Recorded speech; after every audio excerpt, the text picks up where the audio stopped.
morning, and good night, everybody. How are you doing on this lovely day? If you're listening to it the day it comes out, it's a Thursday, but it could be any day of the week by the time y'all listen to this. I am Dad. This is my company. Oh, wait a minute. I don't have any company today. I'm flying solo. Here on Dad and Company Pod, we do a top 5 podcast each and every week. We start at number 5. We go to number 1 because we are not animals. This week, it's just me. We're going to be going over the top 5 butterfly effects. This is something that I came across in some reading I was doing, and I thought it was pretty interesting. So I went ahead and made my own top 5 list. So without further ado, let's get this kicked off. It's also going to be a very short episode today. This will probably only take me about 10 minutes. So this is going to be, maybe every once in a while I'll release one of these as a bonus episode, or hey, I don't know. If you guys like it, get down in the comments and let me know. But before we go any further, let me stop and say, if you do like gaming, if you like streaming, go check me out on Twitch. That is completely unrelated 740 on Twitch, on YouTube. I do stream 3 days a week, Monday, Wednesday, Friday for the most part. Go check me out over there. I do appreciate it. I do have all the social medias as well. Completely unrelated 740 on all your platforms. Go check me out. But let's get back to the top 5 butterfly effects. Imagine you're 19 years old and it's 1914 and you're standing on a street corner in Sarajevo. You're hungry, so you bought a sandwich. You're standing there chewing, enjoying, minding your own business when a car suddenly stalls right in front of you. Within 60 seconds, you stop eating, you pull a pistol, and you change the map of the world. And you trigger a chain of events that leads to the deaths of 40 million plus people. That man was Gavrilo Princip. And the only reason he was standing there was because the Archduke, Franz Ferdinand's driver, took a wrong turn and stalled the car at that exact deli. If that driver had stayed on the main road, the 20th century might have a completely different landscape. Welcome to this week's episode of Dad Company Pod, where we're counting down just the tiniest moments that punched a hole in history and changed everything. Number 5. Let's start something incredibly petty. We're in Italy. Post-World War II, there's a man named Ferruccio that's wealthy, successful, and he's made his fortune building tractors. He loves luxury cars, specifically his Ferrari, but he has one problem. The clutch sucks. It keeps breaking, and it is making him maniacal. So, being a mechanic, Ferruccio goes to the factory to meet the man himself, Enzo Ferrari. He says, "Your cars are great, but your clutches are trash. Let me show you how to fix them, and we can, take this venture together." Enzo Ferrari, definitely not known for his humility, tells him, "You're just a tractor driver. You don't know how to drive a Ferrari. Go back to your farm." Ferruccio was so insulted that he did go back to his home. And he decided to build his own supercar, just to prove Enzo wrong. That man's name? Ferruccio Lamborghini. Without that 5-minute insult from Enzo Ferrari, the Lambo would still be just a fancy piece of farm equipment instead of one of the top-notch and most well-known cars in the world. Number 4.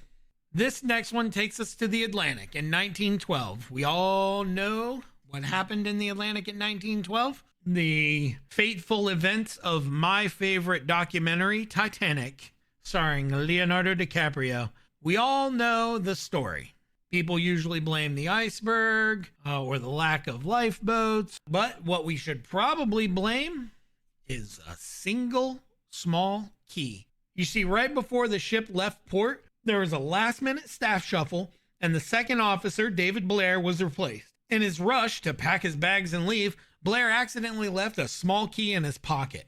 That key opened the locker in the crow's nest, the locker that held the ship's only pair of binoculars. Because of a forgotten key in a man's pocket, the lookouts had to rely on just their naked eye in the pitch black. One of the survivors later testified that with those binoculars, they would have seen that iceberg coming for at least a mile sooner than what they did. So one tiny key that stayed in a pocket and a sink-proof ship went to the bottom of the ocean. It's the small things, man. It's the devil's in the details. On July 13th, 1977, a lightning strike hit a power station in New York City. The lights went out for 25 hours. It was a night of legendary chaos and widespread looting. But something specific happened in the Bronx. Thousands of high-end DJ mixers and turntables were stolen from electronics stores. Why does that matter? Because before that night, hip-hop was a tiny local subculture. The gear was just too expensive for kids who were inventing the sounds. But the morning after the blackout, every kid in the Bronx had a professional setup. By the end of the week, there were block party DJs on every street corner. That lightning strike was the unintended, quote, big bang for hip-hop. Now, obviously, it's not the only catalyst, but it was a huge starting point. No blackout, no global movement. Number 2. In the 1950s, a city councilor in Texas got annoyed by his neighbor's barking dog. In a fit of cruelty, he fed the dog glass, and the dog did not survive. That neighbor was 13-year-old boy named Charlie Wilson. For all of you politicians or hopeful politicians out there, you know where this is going.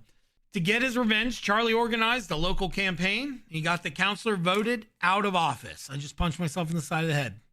Well, you know, that campaign worked, and that little taste of political victory set Charlie Wilson on a path straight to Congress. Decades later, Congressman Good Time Charlie Wilson became the man who single-handedly convinced the U.S. government to funnel billions of dollars to the Mujahideen, I butchered that, I'm sure, in Afghanistan to fight the Soviets. It shifted the entire balance of power in the Middle East and eventually led to the rise of the Taliban.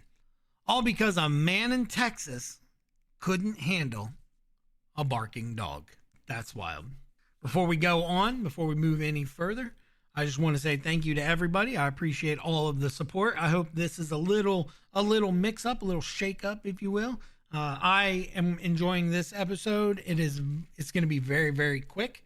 And sometimes that's ding, ding. There we go again. Sometimes it's just nice to take a break from the normal and switch things up a little bit.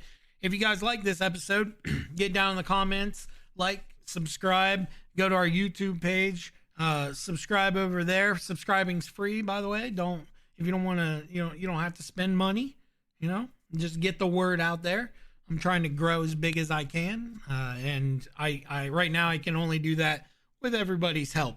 But I do enjoy this episode, but without further complicating things or awkward introductions or let's jump to number 1.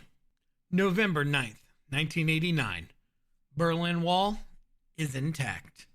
An East German official named Günter Schabowski is handed a note right before a live press conference. He hasn't had time to read it. A reporter asks him when the new, slightly relaxed travel rules are going to be taking effect. Schabowski fumbles, looks at the paper, and says, "As far as I know, it takes effect immediately, without delay." The government actually meant for it to be slow, permit-based process starting the next day. But because he said immediately on live TV, tens of thousands of people rushed the wall that night. The guards, confused and outnumbered, simply opened the gates. The Cold War ended because a tired man didn't read his notes. That's crazy. It's wild to think about. A sandwich, a key, a dog. That's all it takes to rewrite the world. Let me know down in the comments what your personal butterfly effects are. Did you miss a flight that changed your life? Did a random hello lead to your career? This is really fun.